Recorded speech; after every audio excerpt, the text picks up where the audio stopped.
I don't believe it! I swear I do not believe it! And they are back on terms!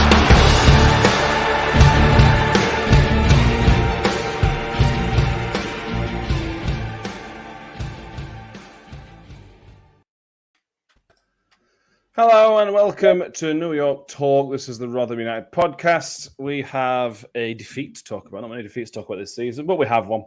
1-0 defeat away at Fleetwood Town in the 90-something minute. There's a lot to cover.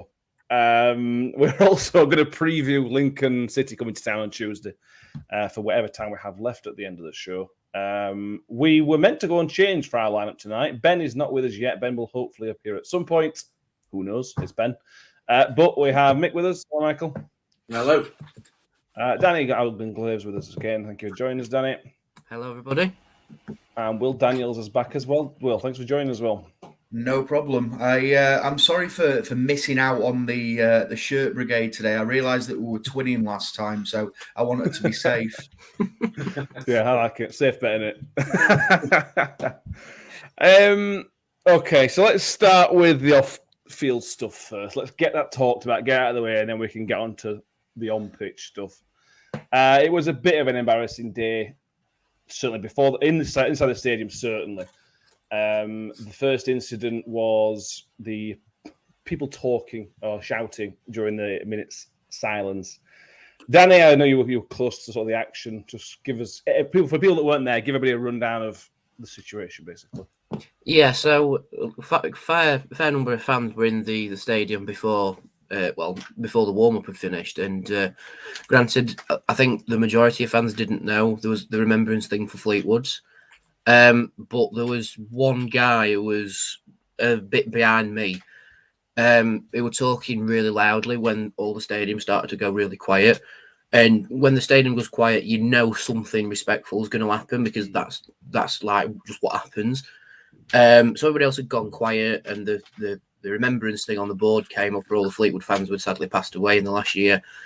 The majority of the away end was silent, apart from this one fella who was still giving it large, and then he uttered the sentence, "What are we all quiet for?" And I think that was sort of boiled it over for a lot of people. Yeah. And so they were turning around telling him to shut the F up and everything. And in my opinion, from a fan perspective, they quite rightly started chanting that it was, a W word afterwards. That wasn't directed towards a Fleetwood end or anything. That was purely directed at this one fella. And then the steward came in to sort him out as well. And so we were all chanting time to go because we honestly thought he was going to get kicked out for doing it, but he wasn't. And I know a lot of people have said it was a lot of other fans as well, but it was primarily that one fella who was doing it, and the other fans were just telling him to shut up. So they were like trying to counter it by being loud to him so they could hear him, and it all just sort of bubbled over. But I am very happy that the club put out an apology statement afterwards. That was really, really classy from us because Fleetwood deserved it. They deserved the apology from us. And it's a shame that other clubs hadn't have done that if it was at our grounds, because I remember when we played around Remembrance Day, was it Sunderland? When we did one of the remembrance things and one of their fans were making a lot of noise. Yeah, end of October, yeah, Sunderland, yeah. Yeah. We didn't get an apology from Sunderland from that, so I'm really impressed that the clubs put out an apology very, very quickly. And all I can say to any Fleetwood fans who have tuned in to this live stream or will watch it in future, we are really sorry about that. It's the minority upsetting the values that we stand for at this club, and it's a shame that they let themselves down, not just with that, but with what happened after the game, both inside and outside as well, which I'm sure we'll talk about in a second. Yeah, it's one of those frustrating. At New York Stadium, when the away fans are in the concourse and they can't hear the outside, I can sort of give a little bit of a pass for that because they don't know what's happening. They're in the concourse, they're away from the field, and they can't see it and understand it. If you were inside a stadium in the terrace and you can see that everybody's not saying and standing still and being quiet, you are clearly an idiot. Let's not hold back on it. Will, you were there as well, mate. I assume you're just echoing what Danny's just said. Yeah, I mean, I don't know what more I can add to the situation, to be honest. I got the feeling that the fan didn't understand why the minute silence was going on, despite the fact that there were numerous faces on the LCD screen telling us when they died and how old they were. From us to Fleetwood, we can only apologise for the situation. That doesn't represent the strong majority of the club, and I know a lot of the commotion was caused probably by people telling this guy to be quiet. So yeah, disappointing moment for the club, I think there, and we just have to learn from it. Yeah, we do. Make anything to add? No, I don't see the point in giving people like this any airtime, to be honest with you. Yes, I agree. We've got a few comments. We will go through as many as we can. Henry Cobbett was disgraced. The support from race medal, the support should disrespect the minute silence should be banned for life. No place in it for football. It makes me ashamed to be a Miller. Jacob Kilburn, always the small minority. In this case, it was one guy that ruined it. It's embarrassed to be a Miller because of the incidents are truly a disgrace. It's not what Rotherham United is all about. Yeah, I think that's a fair point. So, like we've all mentioned, the statement after the game was timely, correct, and I think 99% of Rotherham fans back it up. I think that's fair. I think just the one thing that I would add to that is, as human beings, we all make mistakes, don't we? So I think it'd be really nice if the fan were to come out and send his apologies to Fleetwood publicly as well. I don't know whether that's happened or not yet. I've not seen anything, but if that could be the case, that'd be great.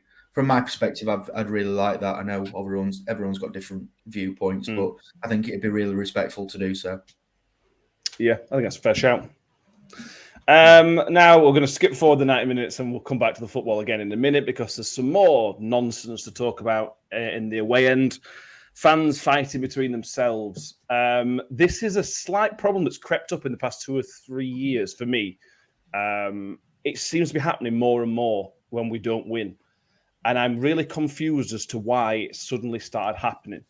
I find it really frustrating. I feel really angry about it that fans can't control themselves one another. You clearly can't have a conversation or a heated discussion, whatever you want to call it. It's just embarrassing. Again, Danny, from your point of view, what the hell happened? Hey, Benzi.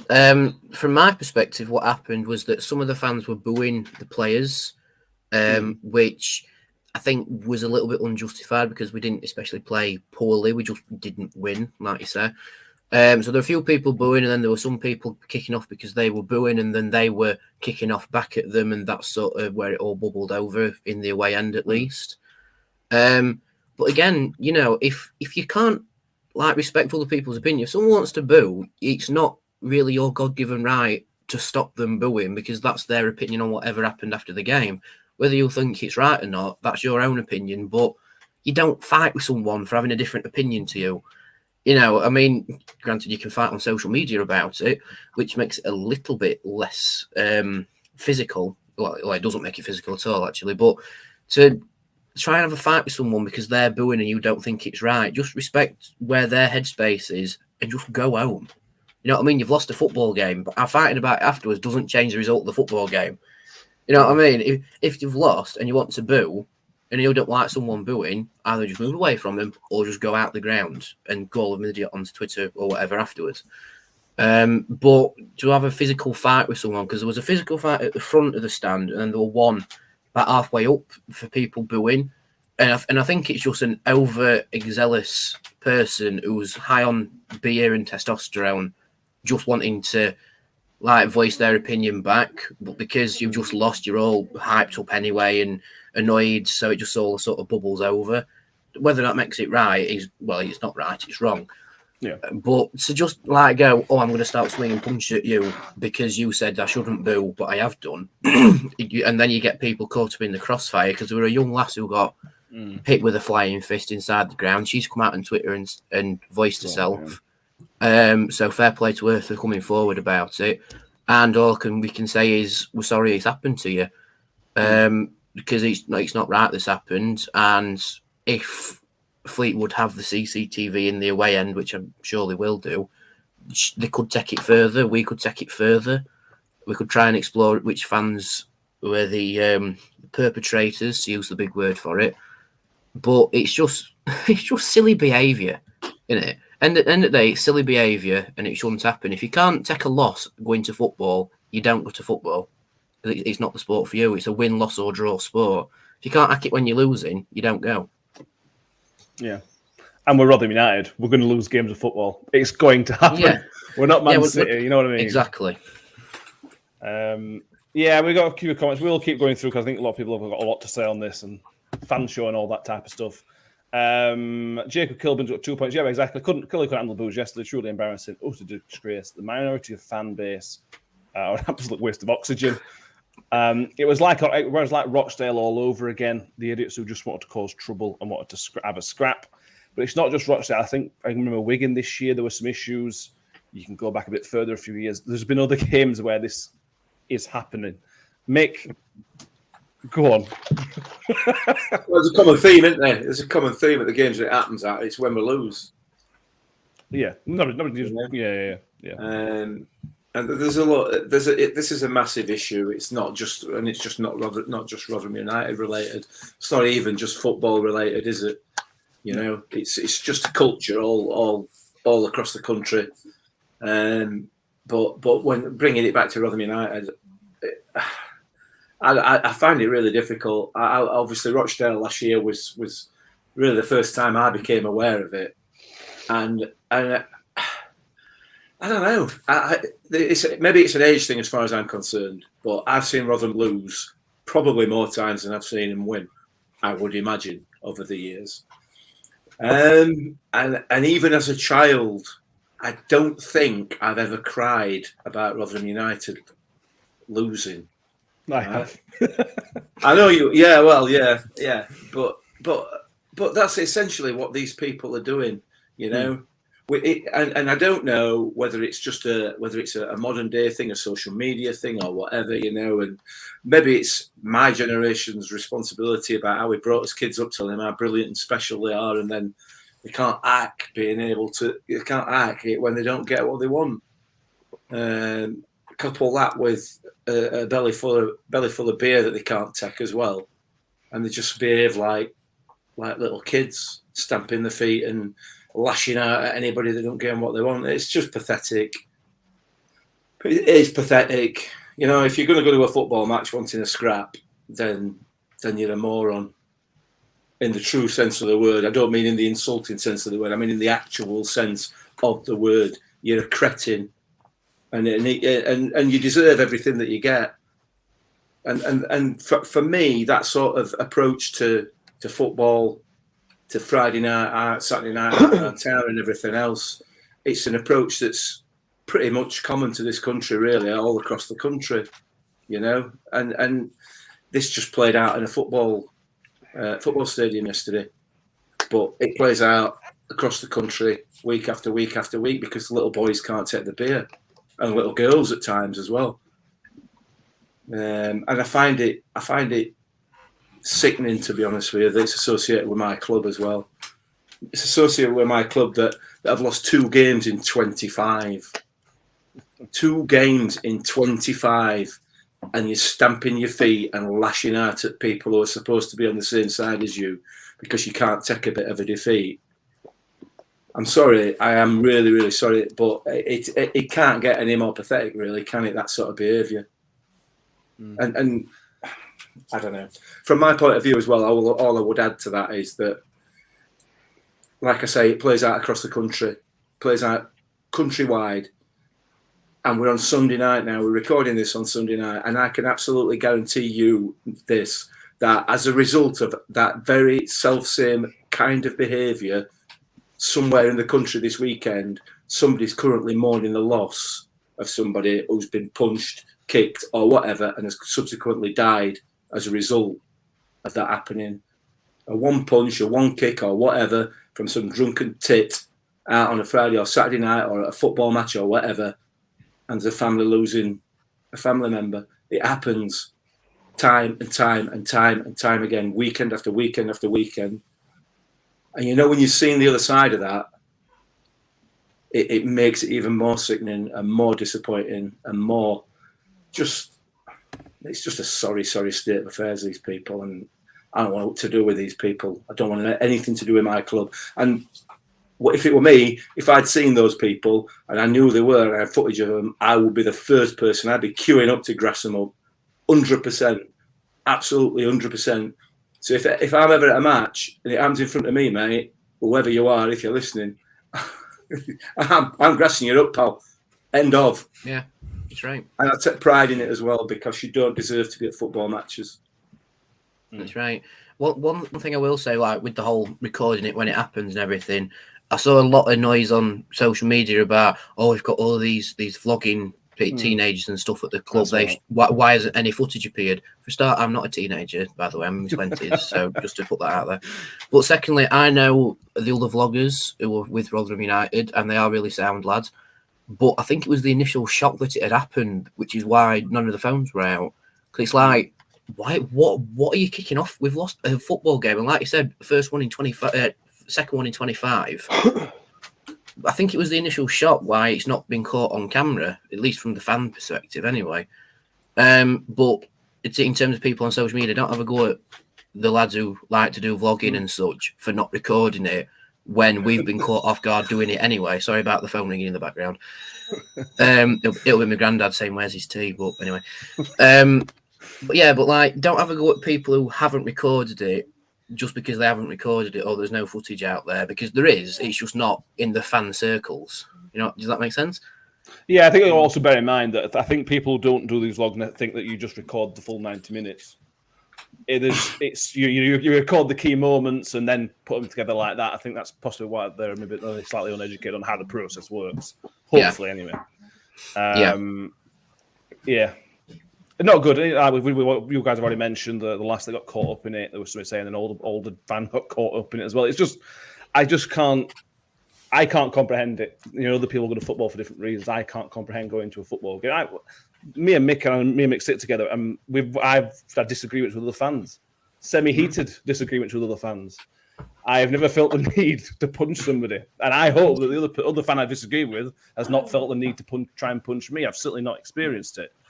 And that's why I say for me it's a relatively new issue. I've been following Rotherham for 25 years, whatever it is now. I think maybe Doncaster that season was the first time I heard of that those fans properly fighting with each other. So it is relatively new, and I don't really understand it. And I don't get it. But that might be me being naive. I don't know. Ben, you joined very late, but have you got anything to add on fan behaviour from yesterday's game inside the stadium? I don't know what happened, so I don't really want to comment on it. I have no idea what happened. I like your style. Very political. I like your style. Try not to speak. I'm in big trouble. It's like at Alana Juice where he just sits there and goes, "No comment." Yeah. Anything else anybody to add on the minority of fan behaviour before we move on to the soccer? Grow up. Other than this, grow up, yeah. Other than the stuff that happened outside the ground, which is equally as upsetting, but also from a Fleetwood perspective as well. It's like, lads, you've won the football game. Take the pride of doing that and go on with it. You know, do what you will with that victory in your own time, but don't come and meet the Rotherham fans just to gloat. You know what I mean? That's poor sportsmanship from their end.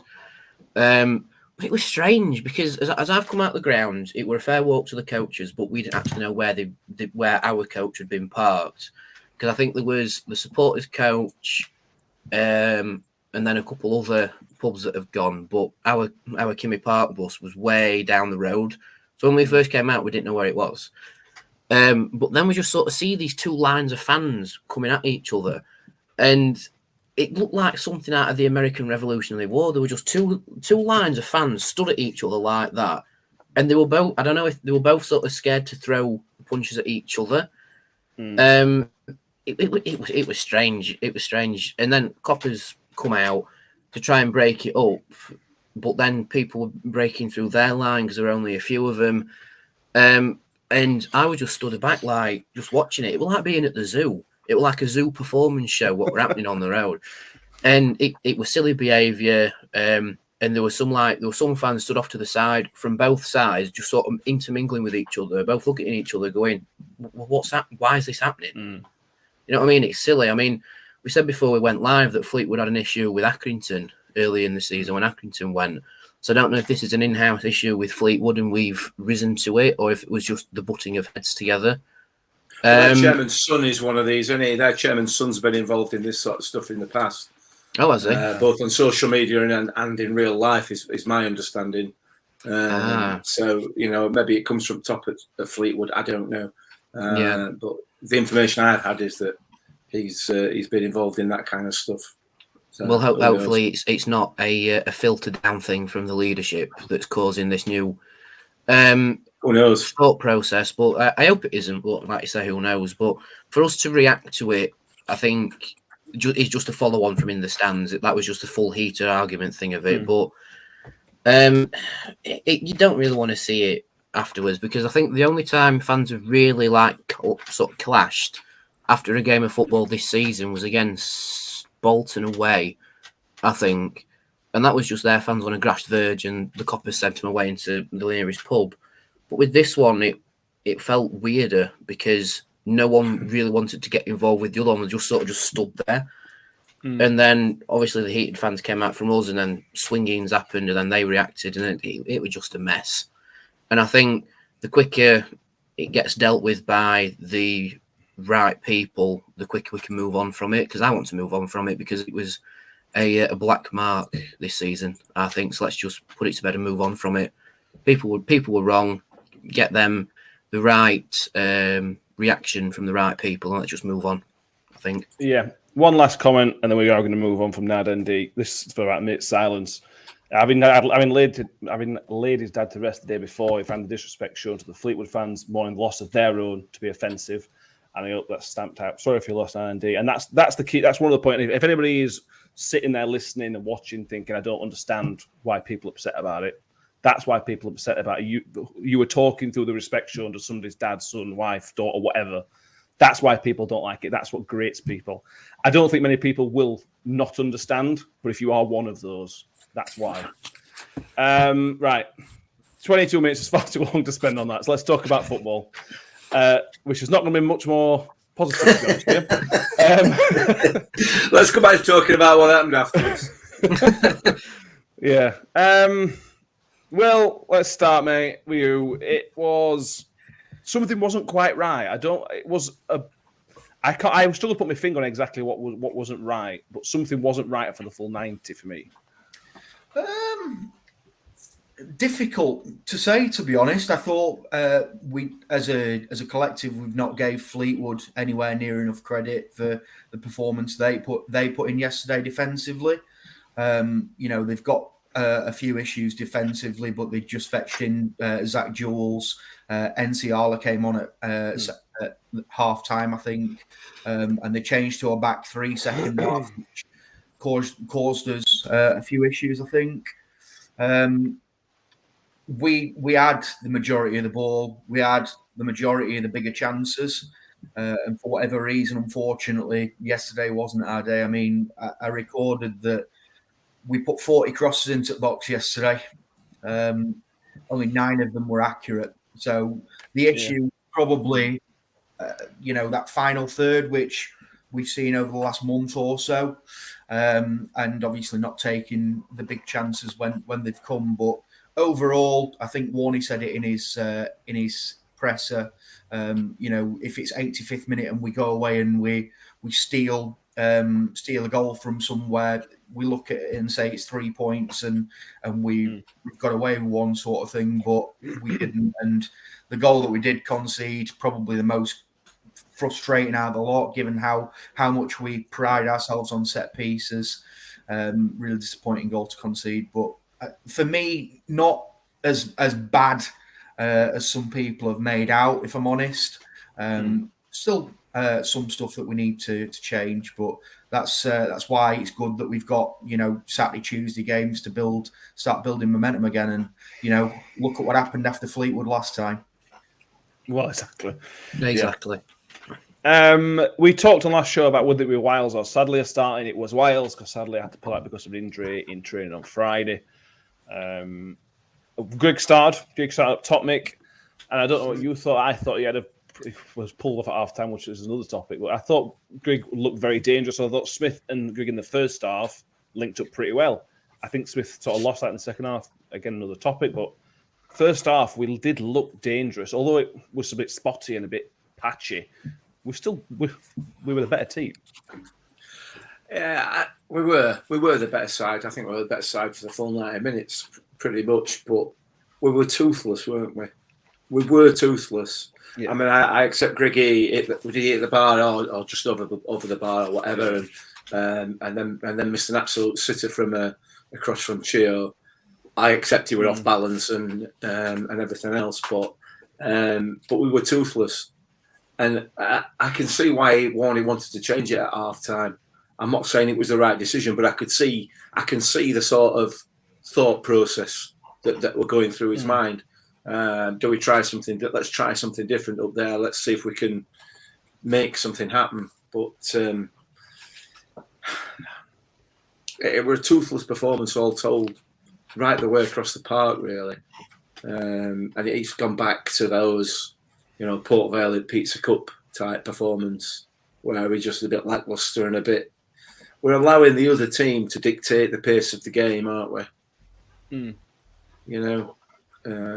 So it was just a poor all-round performance for me. Yeah, I don't disagree with the Grigg one. I thought Grigg was good. I didn't get Grigg coming off. It was sort of working. Grigg was getting those chances. The whole point of Will Grigg in your team is he's getting chances. Yeah, all right, he should have done better. Certainly with the way he chested wide, which is still not sure why he chested it. But he was getting into those dangerous positions. He had a shot on the edge of the area, which was cleared. Pretty good clearance as well. That didn't make any sense to me. Yes, I know JJ does give you something different, and he brings a bit more physicality. But if Will Grigg's getting in those positions, he's going to score eventually. That's the type of guy he is. And I didn't really get the substitution, Danny. Mick's, I see what Mick's saying, but I am on the opposite side of that. I mean, I'd just come back from getting my Bovril when we just kicked off, and we had a chance up there, and then I saw JJ was on, and it's like, it was took off for JJ, and it was Grigg, and it was like, really? I mean, and Warney only made one substitution through the game, which I'm sure is another point we can talk about. But like you say, with Will Grigg, he's that sort of striker that he knows where to be to score goals because he's proven it. But I don't know, it almost seems like he hasn't had the proper run out this season. I think has he played a full 90 for us this season? Be amazing. I will have a look for you. If he has, it's like only one or two. So I personally would like to see Griggy have a full 90 just to see what he can conjure. I mean, the Freddie situation speaks for itself, and Warney has admitted that it is that situation why he didn't come on during the game. So I can understand him wanting to bring JJ on, but it's almost like he's done it too soon. You know what I mean? I mean, for all we know, Grigg could have picked up a minor injury in the first half, and he's took him off because we've got the depth in the squad to not risk it completely. With another game coming up Tuesday, that could be a possibility. But if that isn't the case, I would have left Grigg on for bare minimum 60 minutes and then started swapping and changing towards the end of the game. But I think Grigg needs a decent run out. He's got the chance to be in the squads in the starting 11 more often because of the Freddie situation, but he needs the time on the pitch to do it. It's all well and good doing it in the Pizza Cup, but he needs it in the league. Give him a full 90 against Lincoln if he's fit enough, or do it against Cheltenham. Give him the run out, and if he don't create anything during the full 90, right, fair enough. We can understand why people have been calling him a bit crap on social media, but give him the run out. Let him show us what he can do in a full 90 minutes, and then we can form an opinion from that. And Warney can as well. Yeah, the most amount of minutes he's played is 78 minutes against Bolton, at Bolton. It's all 71, 78, 66, 68. It's somewhere between 60 and late 70s he's played, mostly. Like I say, give him a full 90. I mean, Warney's not afraid to take Smithy off. We've seen that. But we've not really seen Grigg and Coyote up front. Because Coyote's a very physical player who likes to run about and chase after the ball like he did when he came on. No disrespect to JJ, he did very well when he came on. He did pursue the ball, he was pressing well. Maybe not as as much chance creation as we would have liked from JJ. But I don't know. Let JJ and Grigg play alongside each other. You never know. We haven't seen it this season, but I think Grigg needs the full 90 at least once this season. You know what I mean? Giving it at least once.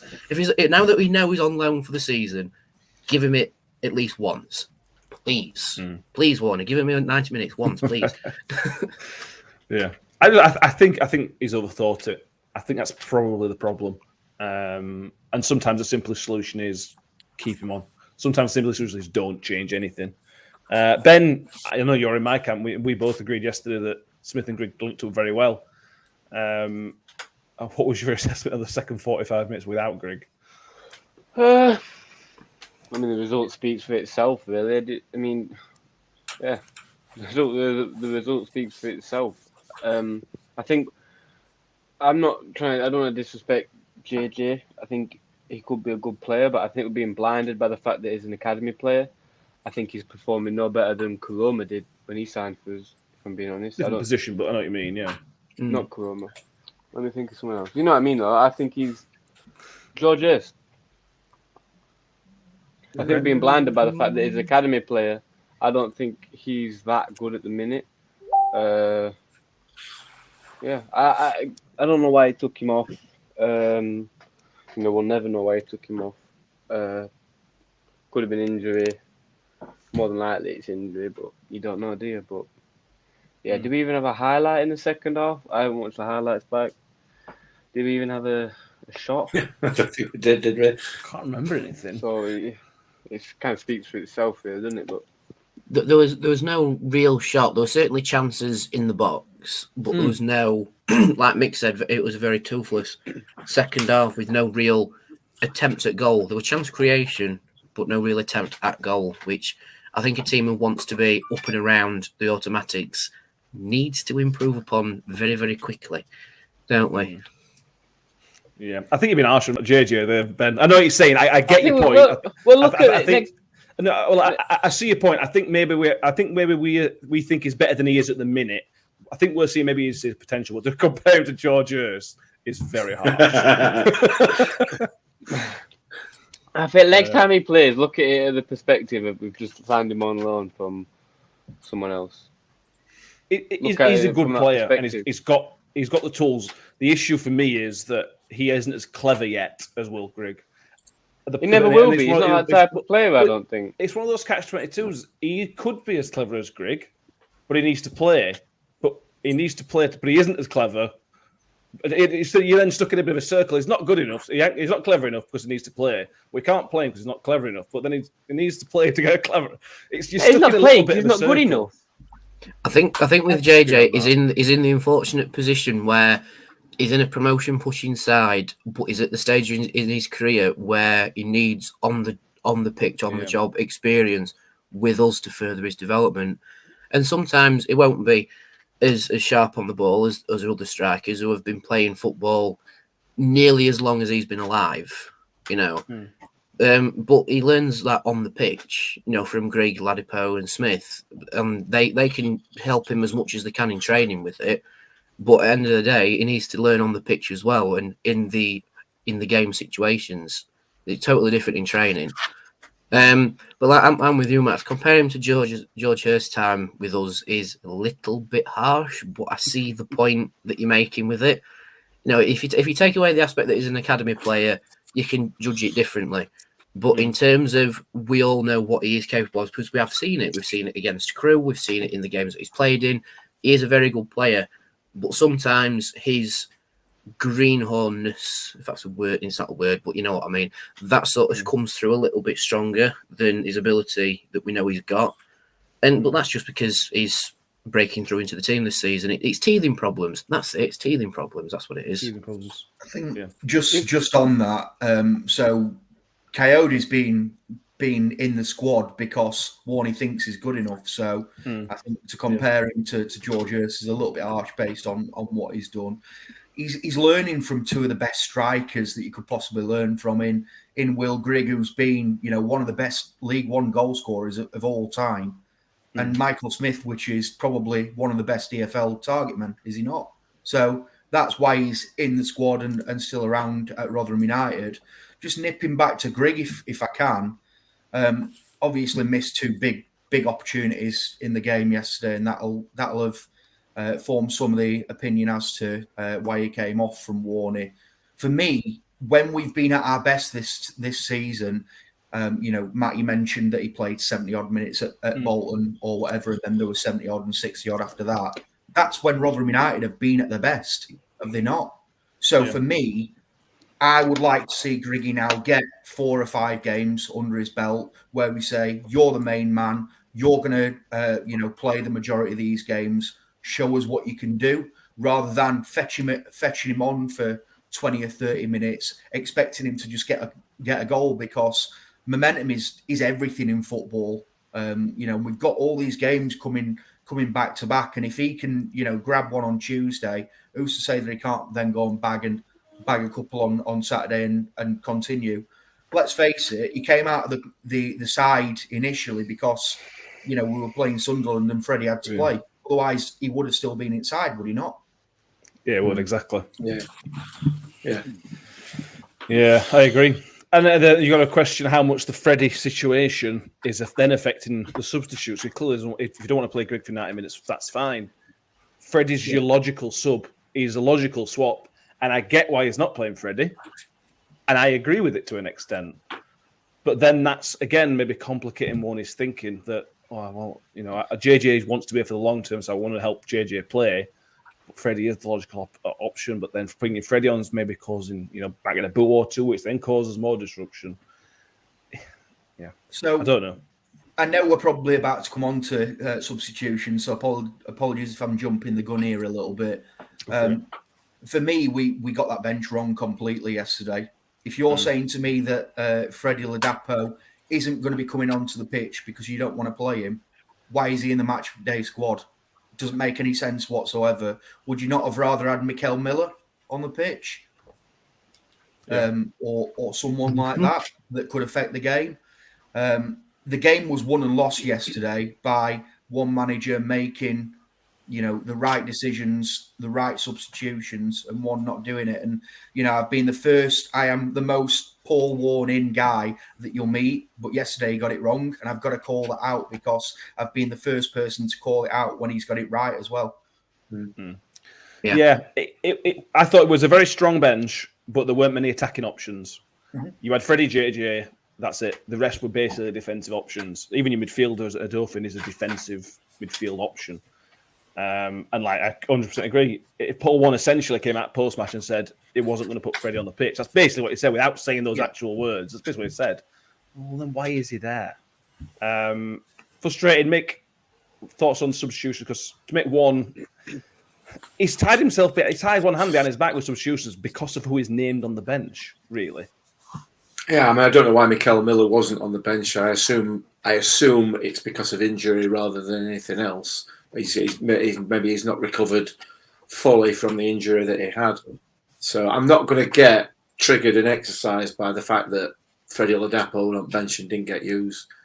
I think we've got bigger fish to fry. We've got bigger things to worry about than whether Freddie gets a game or not. We've got better players than Freddie Ladapo, despite the fact he's played well. And that's not a dig at Freddie in any way, shape or form. We've got players that are just as capable of performing the role and possibly more capable of performing the role that Freddie can play. So I'm not going to start whinging and whining whether he's on bench or whether he isn't on bench. If he's on the bench in case we do need to put him on. If we get 2 strikers injured, we're going to need to put him on. Other than that, just like the goalkeeper, the goalkeeper's not going to get a game. We know he's not going to come on. Victor's on bench. He's not going to come on. Why put him on there? Well, he might get injured. You know what I mean? He might need to. So that's that side of it. So I think he got it wrong. I think he could have made some other substitutions as well. But where would you have made those substitutions realistically yesterday that were going to give us any more sort of attacking bite? To take a midfielder off and put Freddie on with 2 other strikers, it's not going to give us any more attacking bite realistically. For me, I don't know. The game was lost just by a general overall lack of any sort of bite from anywhere. It was just I don't know. It was poor. It was just an overall poor performance, and I don't think that there would have been anybody he could have brought on, certainly from the name substitutes, that would have really made a great deal of difference. No, in my view. Fair enough. Steve Cooper in the comments: Wiles was poor, Rotherham was poor, Barlas was excellent. Taking goal at half-time was puzzling. Let's find somebody to give some praise to Danny, because Barlas was excellent. So the passes they were spraying about yesterday were out of this world at times. So that's the praise we can find, I suppose. Yeah, and I think Shane Ferguson down the left-hand side did very well too. I mean, there weren't that, like the comment says, there weren't that many options for our man of the match, but for me it was between Ferguson and Barlas. Ferguson was very good down the left-hand side. It was very physical down the left-hand side as well. Like we've said, Barlas, it was spraying balls out like they were laser-guided again. And I think to call Wiles and Rathbone poor, I think is a bit strong. But the way we talked about on the preview, Fleetwood have gone very midfield orientated. So again, I don't think it's a case of them completely being rubbish. I think it's a case of they were just taking out the game. But that then falls back to us, like we need to switch it then. You know, and that was my argument for Sadlier coming into the team, I might add. But then it almost feels like a perfect storm, because Sadlier was the one to change the way we operated in midfield, and he picked up an injury in training. There was, like we said, with the Freddie situation, it don't really matter for us because he's there as a just in case. But yeah, it's a difficult one. It comes into that thing of none of us father football managers. We can talk as much as we like about what we would have done, but we're never football, and we won't be football managers. We don't have our UEFA B license, at least, anyway, do we? One thing I will comment on is a lot of people giving Chio a bit of stick for going down too easily in certain situations. Now, the penalty chance, we discussed this on the bus, as Will say. I don't think it's a penalty. Looking back at it, I don't think it's a penalty. The QPR one was more of a penalty, to quote our friend Michelle Rocket. And I agree. I think the QPR one was more of a blatant penalty, whereas this one, he sort of out-strengthened him to the ball. So I think the refs got it right. He gave a stupid corner in the first half, which wasn't the corner, but anyway.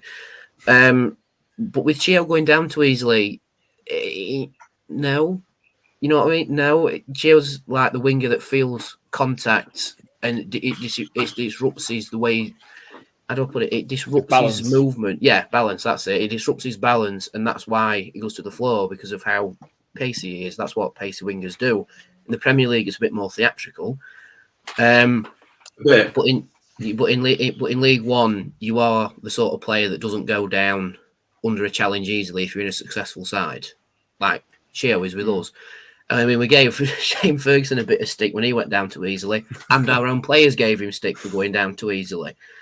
So if Chio was going down too easily, then why would he not be getting stick for it, in the same sense that Ferguson got stick for it?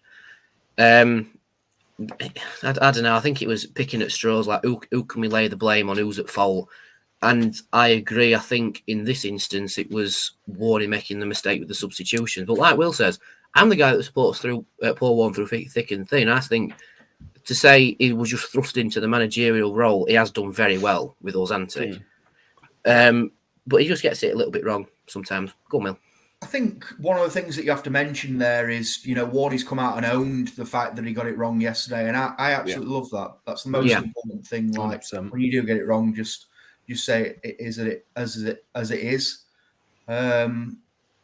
Yeah, but not really much more that I can add, to be honest, apart from that little bit there. Why do we have to blame anybody for it?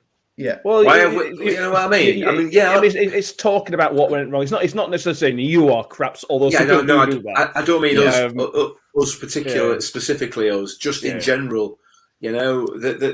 Social media is all over. Oh, it's Chio's fault. It's Warney's fault. It's Wiles' fault. It's his fault. Her fault. We're lost. Get over it. With the greatest of respect, it comes back to what we were talking about with the fan issues that we've had off the pitch. Actually, we've got to look at our job as football supporters, and our job is to support the team. It's not our job to analyse and all that sort of thing, because that's why we've got a first team analyst. He'll do that for us, and they'll listen to him a lot more than they listen to with the greatest respect, any of us on here or social Oh, media. what? I know, rude, What? isn't it? Oh, come on, Will. So, I mean, it's our job to make sure that we get behind the players 100%, whether we're winning, losing, or drawing. Which is why I think yesterday's reaction from some supporters was frustrating. But we live and learn, don't we? But I think just on Chio, actually, that's what I wanted to say. I think sometimes we're asking him to do far too much, and that's why people get frustrated.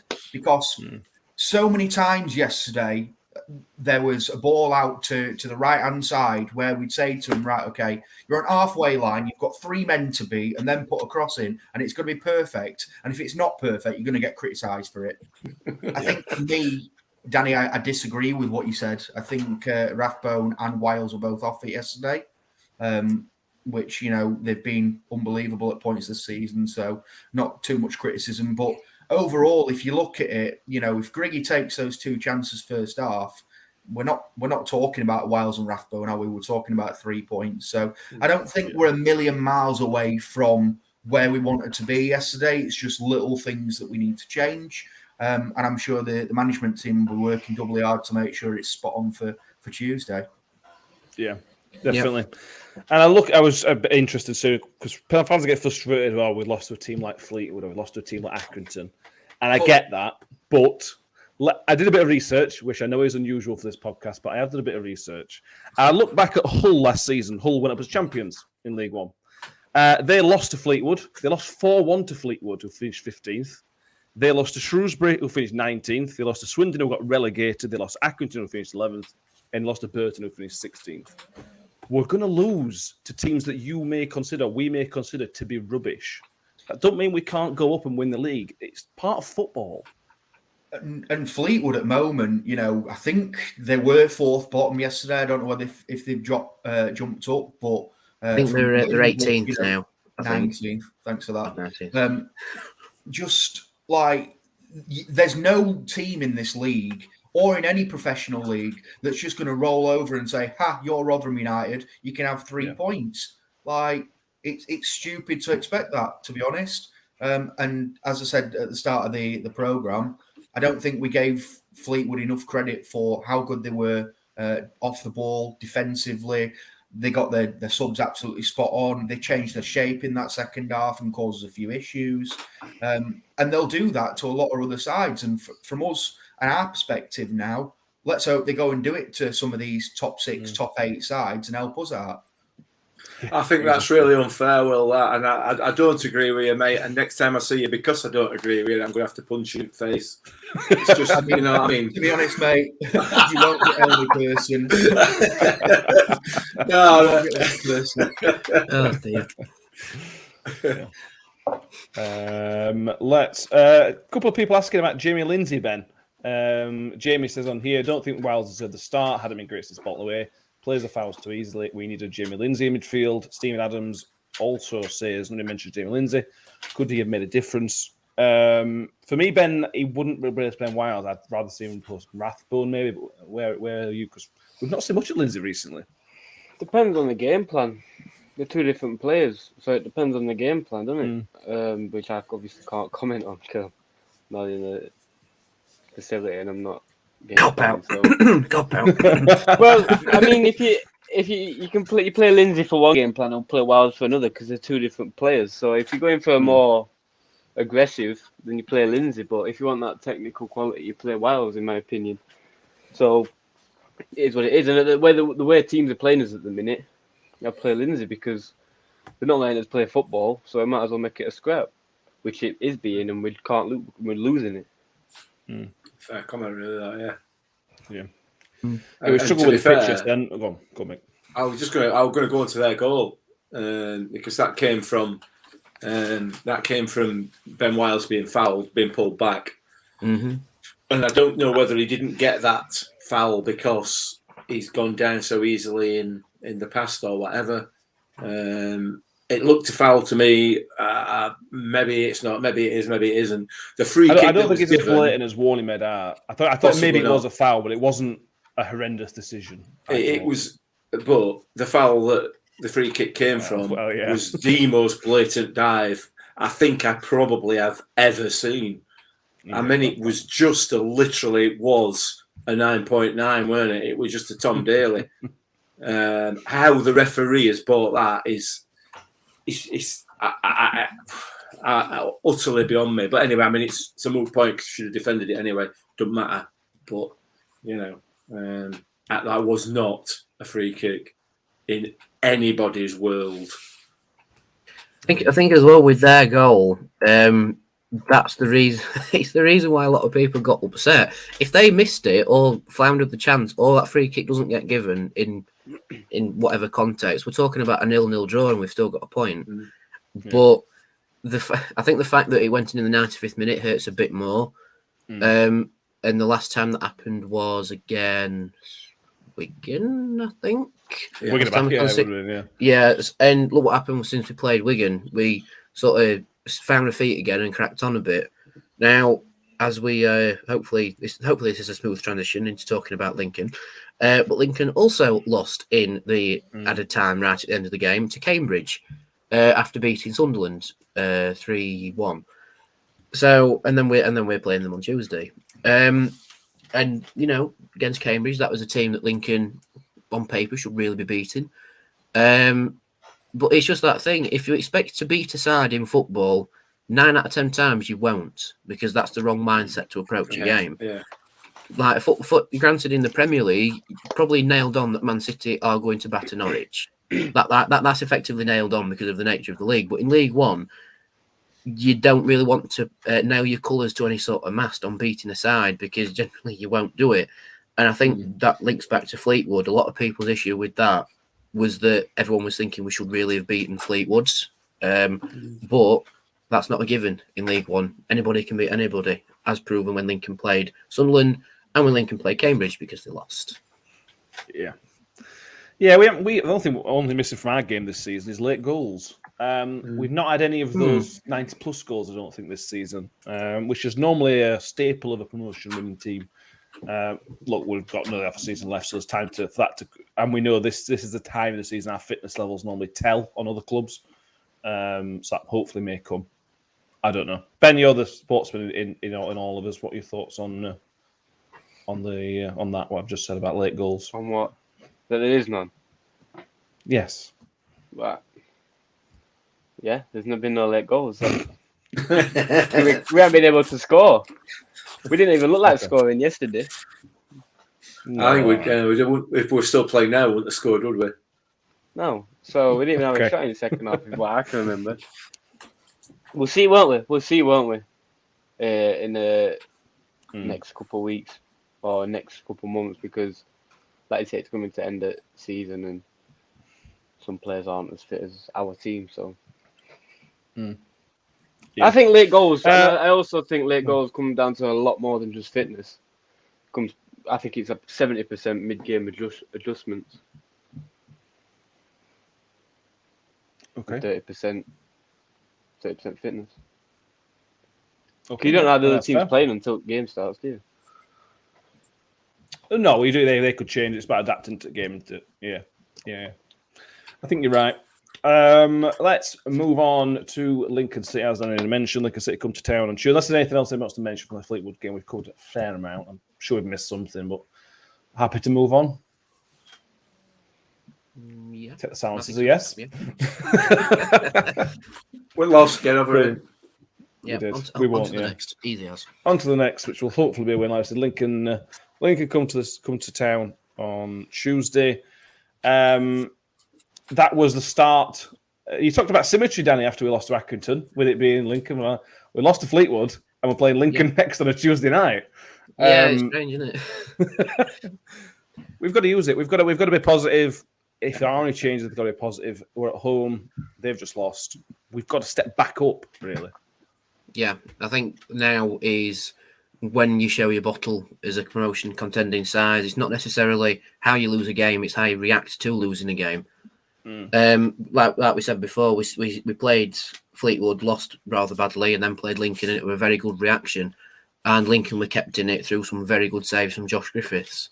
Now we've just lost to Fleetwood, arguably badly. Played a little bit better than last time, but arguably still lost badly.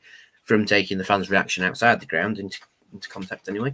But yeah, Lincoln coming in, like we said, they've just lost to Cambridge in the 91st minute, I think it was, when Ironside scored. So yeah, it's our turn to react now. You know, they've obviously shown quite a bad reaction in winning over Sunderland at the Stadium of Light by losing to Cambridge. So now it's our turn to react positively to losing to Fleetwood and hopefully taking advantage of it, because I don't want to like tempt fate with this or anything, but if we play badly against Lincoln, I have no idea what's going to happen outside that ground, especially with the exit strategy that's still in place. So also it could be chaos coming out of the ground if we play badly, but I don't think we will, to be honest. I think because Paul Warne is the man motivator manager that he is, he will gear the side up quite massively for Lincoln.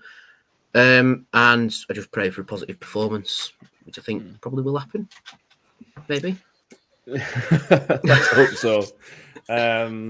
Interesting to see how we're going to set up, Will, because we know Grig came off. We know JJ come on, maybe didn't have the impact he wants. The question's Freddie, really. Paul Warne said in his post-match interview yesterday that he may well use Freddie on Tuesday. He may well start Freddie on Tuesday. Now, I personally don't believe that for a second. What's your attacking tool looking like on Tuesday if you were to pick? It's a good question. I think, to be fair, Warney was just trying to push the point that he would be happy to use Freddie in a situation. I think the whole thing about him starting Tuesday might be a little bit of an exaggeration of the point, if I'm honest. For me, I mean, Griggy's played for 45 minutes, hasn't he? So we should be all right to start him. I would start him with Smudge. From a Lincoln point of view, I've just done one of their podcasts, and it sounds like there's a lot of change in the camp. They don't have a centre back at the moment, so they've been playing their left back and right back at centre half, which is interesting. Their left back will be someone called Bramall, who used to be at Arsenal as a youth player. He is on FIFA, which is not the best way of measuring these sorts of things, quicker than Chio. So I'm told that it will be a foot race on that one. So interesting to see how that goes. No Liam Bridcut by the looks, so no defensive midfield holder there. So they're going to go with Fiorini, the guy that scored against us at their place, and McGrandles, who had to come off, and I'd expect Shawnee Maguire to be pulling those strings in the 10 slot. So very, very keen to still continue to adapt that Appleton philosophy. We'll play, we'll pass the ball for fun. They've got Scully back on the left-hand side, which will be fun for us. And they've just signed Morgan Whittaker as well, who was at Derby and Swansea, and Liam Cullen, who made his league debut against us last season for Swansea. So, look, they've got options. I believe they're trying to get another striker in before the game as well. So tough game. They're again down there at the moment towards the bottom of the table, which, if you look at their squad, is probably not a reflection as to where they need to be. But it also means that they're going to come here and they're going to scrap for their life. And if that keeper turns prime Manuel Neuer again, as we saw at their place, could be a difficult evening. Yeah, it was so close to getting 3 points at their place, but not to be. Russ Vernon asked the question, Mick, which I'll put to you. Maybe the transfer situation with the Football League is playing a part on our squad and management. Freddie Ladapo, means.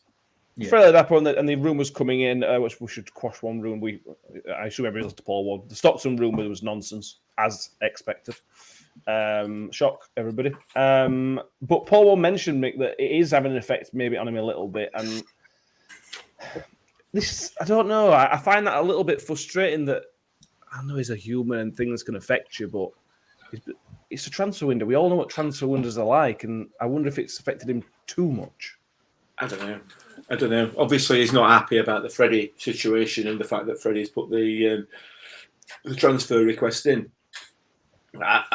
It's maybe has affected his thought processes. I don't think it's affecting what's happening on or off the pitch. I think we're just looking for excuses there, in my view. Yeah, the fact that we didn't play particularly well yesterday, we haven't played particularly well for the past 6 or 7 games, possibly a little bit longer, long before Freddie put a transfer request in.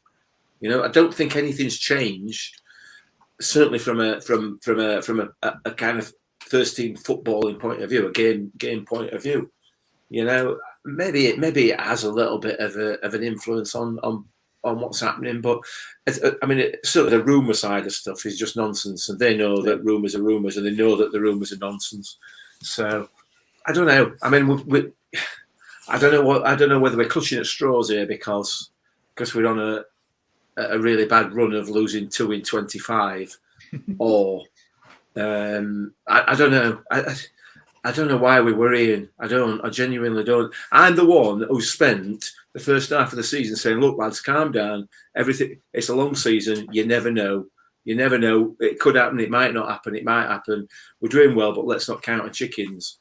And then we lose 2 games, and all of a sudden, I'm positive one. It's like, what's going off? There's all sorts of stuff happening. Isn't it?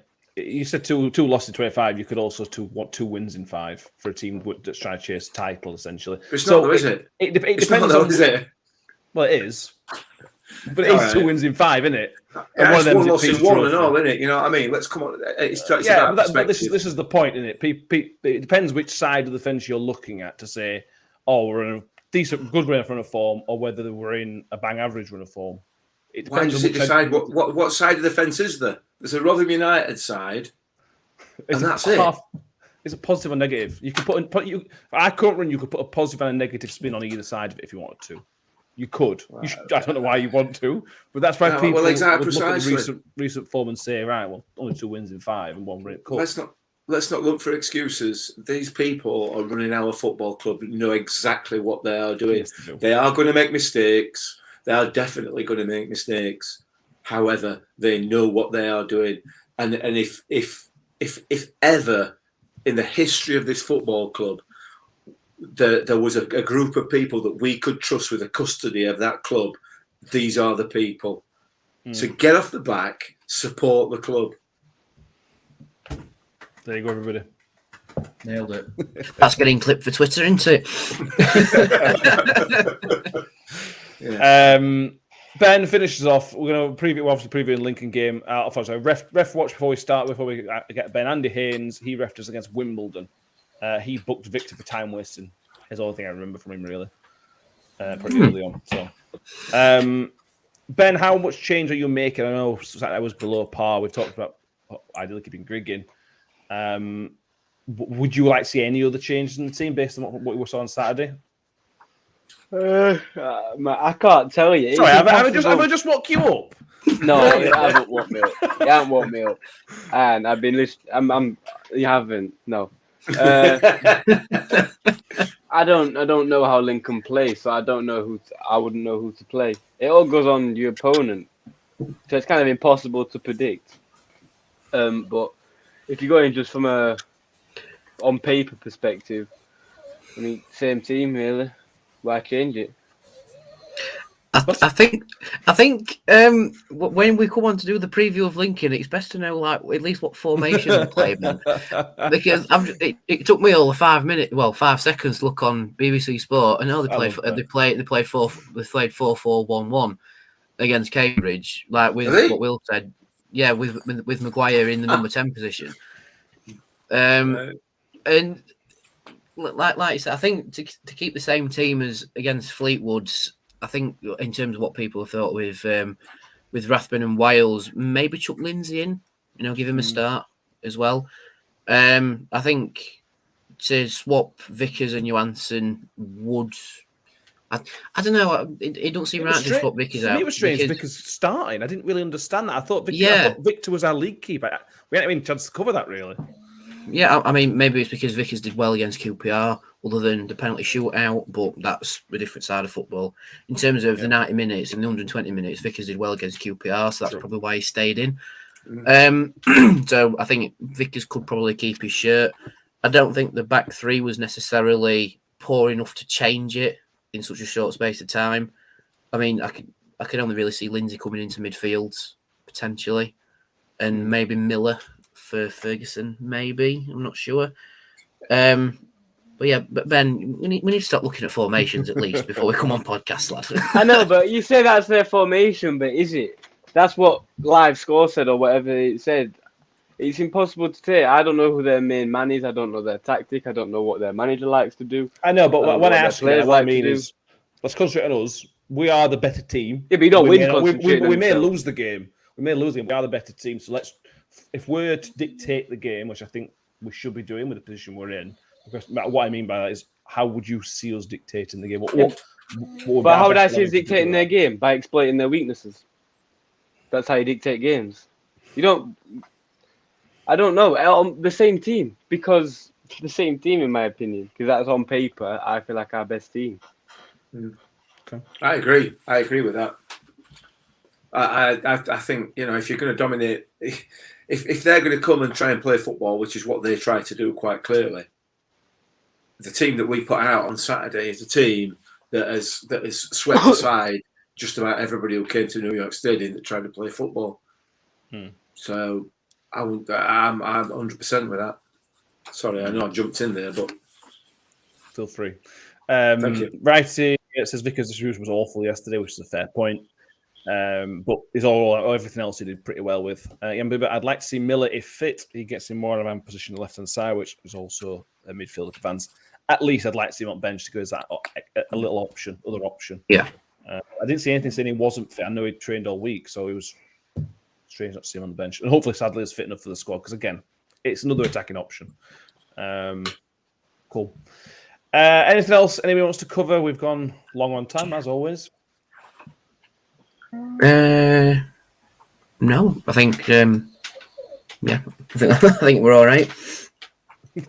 Perfect. Anybody else want to jump in? No. Ben, I saw you put some moisturiser on your hand. Do you want to tell everybody what you were putting on? I ain't got the actual cream. I ain't got the actual cream. I've got it in my old tub. Okay. So unfortunately, I can't tell you. I mean, This video is sponsored by Epimac.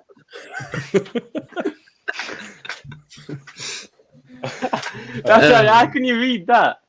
Because I got prescribed it from the expert and it did not work at all in the slightest. So just compare moisturisers. I use Double Base. I can't remember what I used. I went to get some more Epimax, but they've sold out, so I got some else. That's quite decent, to be fair. I thought that makes a difference. Listen, I'm on a podcast here with men talking about shaving their balls and moisturiser. There is no wonder people can't take losing, is there? It's the 2020s, isn't it? They need 20% off Manscaped using this code. Yeah, exactly. Thank you, Will. Yes, Manscaped, if you use code NYT, you get 20% off. And also, for anybody watching live, if you can go onto our Twitter page, you can go to Matthew J. Hayward's prints, and you get 20% off there as well by using the code The Millers. So go on Twitter, because we gave one away on Friday. I can't remember who won it. I'm really sorry, but it's a really nice print, to be fair. So thank you all for watching. If you're on YouTube, make sure you've subscribed. On Facebook, go over and subscribe. If you're listening on iTunes or Spotify, make sure you follow and subscribe. And if you can give us a 5-star rating in any of those places as well, we would appreciate that. We will be back on Thursday, where we'll be looking back at Lincoln City and looking ahead to Cheltenham Town come to the New York Stadium on Saturday. Lewis Oldham will be with us on Thursday, so that's exciting for everybody. We're really looking forward to have Lewis back on the show for the first time in forever, to be honest with you. So it'll be good to have Lewis back with us. Ben, you won't be back with us, so it's been a pleasure. No. Yeah, thank you. Back in London, aren't you? Yeah. Yeah. The world's biggest construction site. World's biggest awful place to live in the world. It's awful. It's overrated. Okay. Anything else overrated? No, let's move on. Let's finish. It's been ages, this. Vic, it's been a pleasure as always. Thank you for coming. It's been nice to see you. Danny, thank you very much. Do you have vlog out tomorrow, Danny? Vlog out Monday? Yes, we'll be out Monday morning. Have you had it checked by police, Danny, first, just to make sure that there's no evidence in it? I'll self-assess and then we'll go from there. And well, it's a pleasure. We will see everyone again soon as well, mate. Thank you. Cheers, guys. Bye.